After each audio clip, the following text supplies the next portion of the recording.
تاسو خامخا په دې روژه کې د روژه ماتي د ټیم او د پېشمني د ټیم ډېر خیال ساتئ.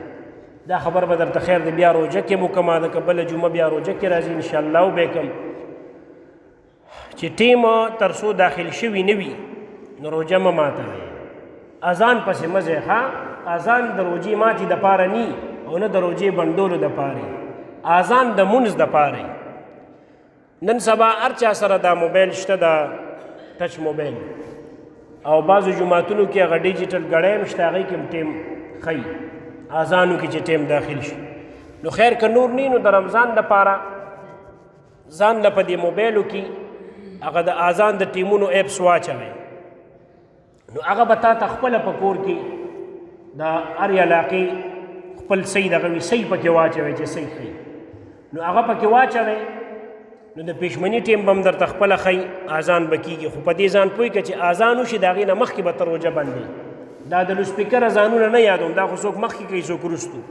چې هغه کم موبایل کې ته کم ایپس واچې نو هغه نیټ سره کنیکټ وي، نو هغې کې خطی نه راځي، روزانه پکې بدلون راځي. نو چې هغې تا ته اذان وکړو نو د هغه اذان نه مخکې به ته روژه بندوي ښه، او چې هغې تا ته اذان وکړو نو هغې اذان پسې به ته روژه ماتوې، بیا ماتولی شي. نو دې کې مې احتیاط وکړئ. پرون بله ورځ ما نه چا تپوس وکړو، یاره زموږ علاقه کې خو دا رواج دی چې خلکو ځان ته جامونه ږدلي د چایو یا د پیو یا د شربت یا د اوبو، او چې کله د پېشمني په ټیم کې مؤذنین اذان شروع کړي نو دي جام راواړي او بس ځان موړ کړي چې زه د آخري خوراک دی مې د یوم روژه نه کېږي.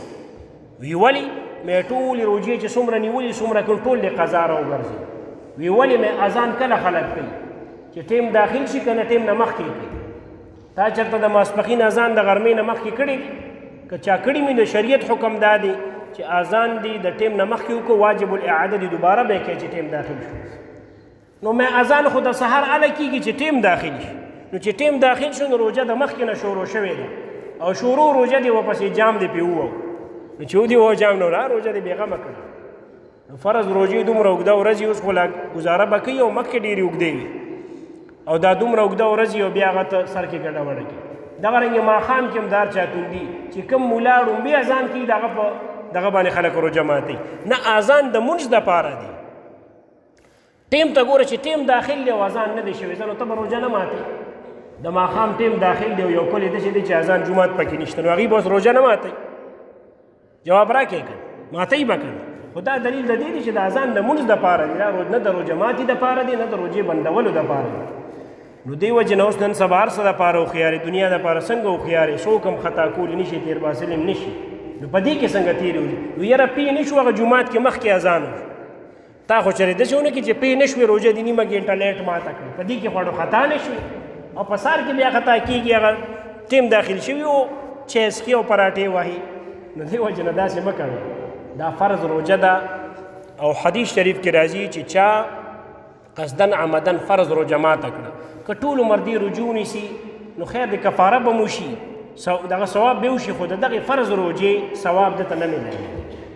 دا مونږ چې دا دومره موده جګړې کوو چې لکه سمه روژه نیسئ، خو زموږ مقصد دغه دی چې زموږ خپلې روژې وخترونه هم سمې او د خلکو هم سمې.